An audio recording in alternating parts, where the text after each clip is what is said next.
Assalamualaikum warahmatullahi wabarakatuh.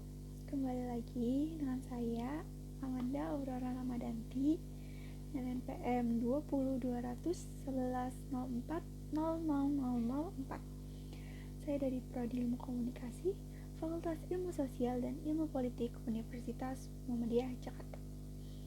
Nah, pada video kali ini saya akan membawakan materi dengan tema Islam dan Pancasila. Tema ini memang sama dengan tema yang sebelumnya, pada video sebelumnya.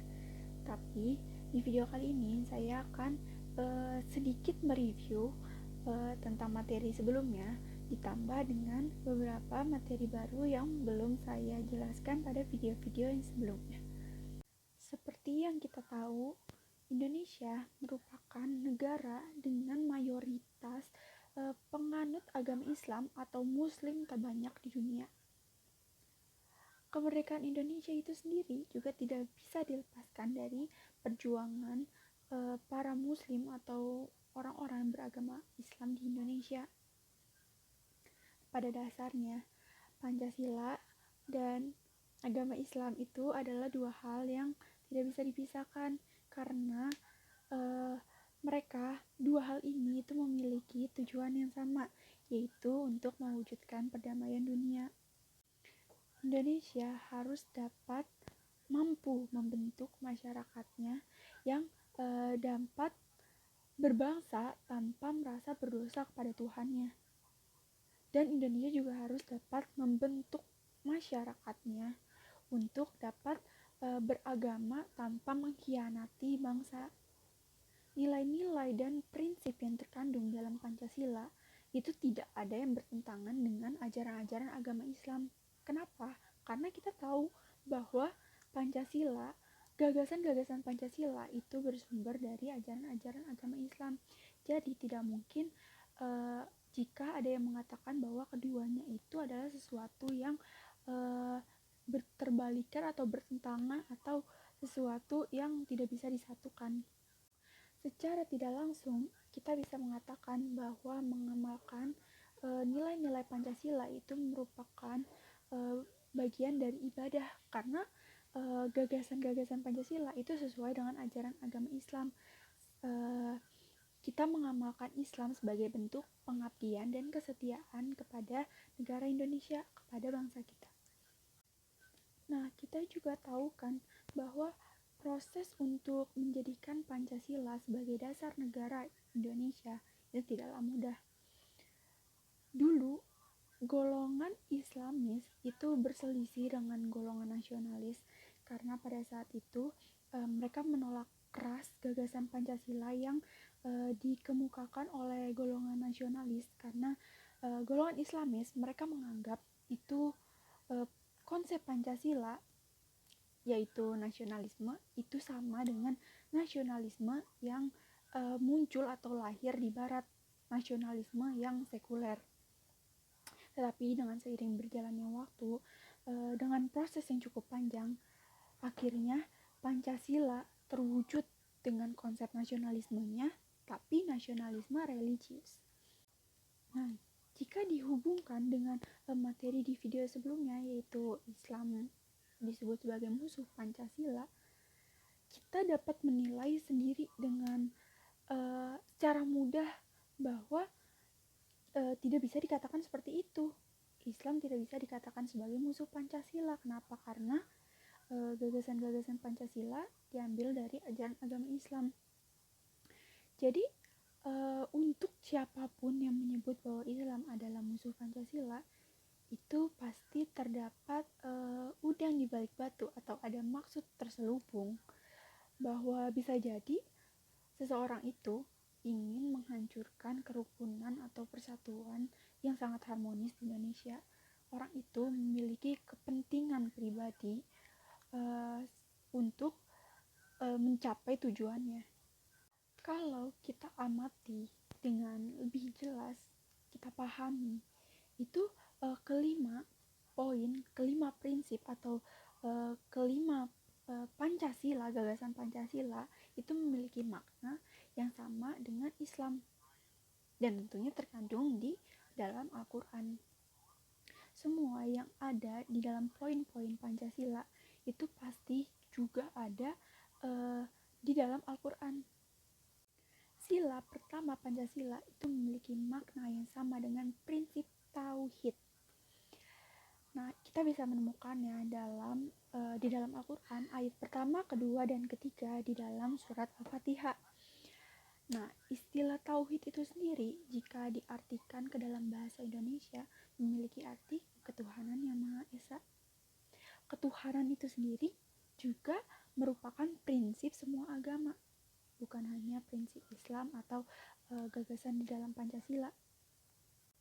Di dalam ajaran agama Islam, tauhid itu harus diyakini secara totalitas. Jadi, tauhid ini tidak hanya berupa pernyataan atau pengakuan di mulut saja, tetapi terlihat secara nyata melalui perilaku. Nah, sila pertama ini juga sejalan dengan kokoh dengan pengalaman tauhid ajaran agama Islam. Hal ini tuh yang menjadi pertimbangan Ki Bagus Hadikusumo ketika pada saat penyusunan Pancasila ada usulan tentang menghapus kata dengan kewajiban menjalankan syariat Islam bagi pemeluknya dengan kata ketuhanan yang Maha Esa. Nah, pada sila kedua itu sejalan atau kita bisa temukan di dalam surat Al-Maidah ayat 8 yang kalau ayat tersebut diartikan itu akan berbunyi seperti ini. Hai orang-orang yang beriman, hendaklah kamu menjadi orang-orang yang selalu menegakkan kebenaran karena Allah, menjadi saksi dengan adil, dan janganlah sekali-kali kebencianmu terhadap suatu kaum mendorong kamu untuk berlaku tidak adil. Berlaku adillah, karena adil dekat dengan takwa. Nah, demikian pula dengan konsep beradab. Menegakkan etika dan akhlak yang mulia menjadi misi utama Nabi Muhammad SAW. Sesungguhnya aku diutus Allah untuk menyempurnakan akhlak yang mulia. Nah, pada sila ketiga itu bisa kita temukan di Al-Quran surat Al-Hujurat ayat 13. Yang jika diartikan itu akan berbunyi seperti ini. Hai manusia, sesungguhnya kami menciptakan kamu dari seorang laki-laki dan seorang perempuan, dan menjadikan kamu berbangsa-bangsa dan bersuku-suku supaya kamu saling kenal mengenal. Sungguhnya orang yang paling mulia di sisi Allah ialah orang yang bertakwa di antara kamu. Sungguhnya Allah Maha Mengetahui lagi Maha Mengenal. Nah, pada sila keempat itu terdapat di dalam surat Asy-Syura ayat 38 yang jika diartikan dalam bahasa Indonesia itu akan berbunyi seperti ini. Dan bagi orang-orang yang menerima atau mematuhi seruan Rabb-nya dan mendirikan sholat, sedang urusan mereka diputuskan dengan musyawarah antara mereka dan mereka menafkahkan sebagian dari rezeki yang kami berikan kepada mereka. Sedangkan sila terakhir, itu sila kelima, itu terdapat dalam surat An-Nahl ayat 90. Jika diartikan dalam bahasa Indonesia akan berbunyi seperti ini.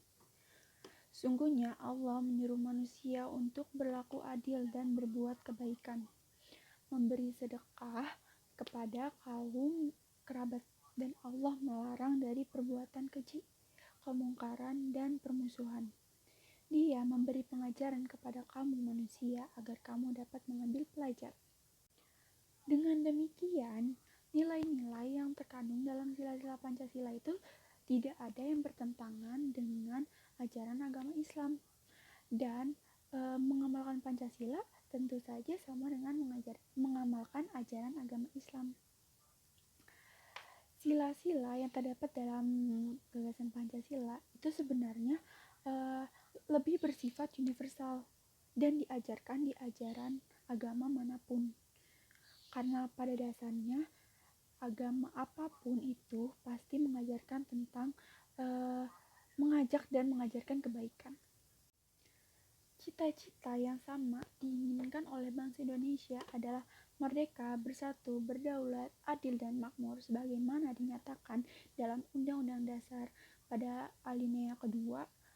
Nah, di dalam Islam, nilai-nilai persatuan merupakan perintah Allah dalam Al-Quran agar kaum muslimin tetap berpegang teguh pada aturan-aturannya dan tidak terpecah belah. Allah memerintahkan pada kaum muslimin untuk tidak mengikuti umat terdahulu setelah datangnya petunjuk, yaitu Al-Quran. Seperti firman Allah di dalam surat Al-Imran ayat 105 yang artinya seperti ini. Dan janganlah kamu seperti orang-orang yang terpecah belah dalam agama mereka dan berselisih padanya sesudah datang kepada mereka keterangan yang jelas. Mereka itu adalah orang Yahudi dan Nasrani. Merekalah yang mendapat siksa yang berat.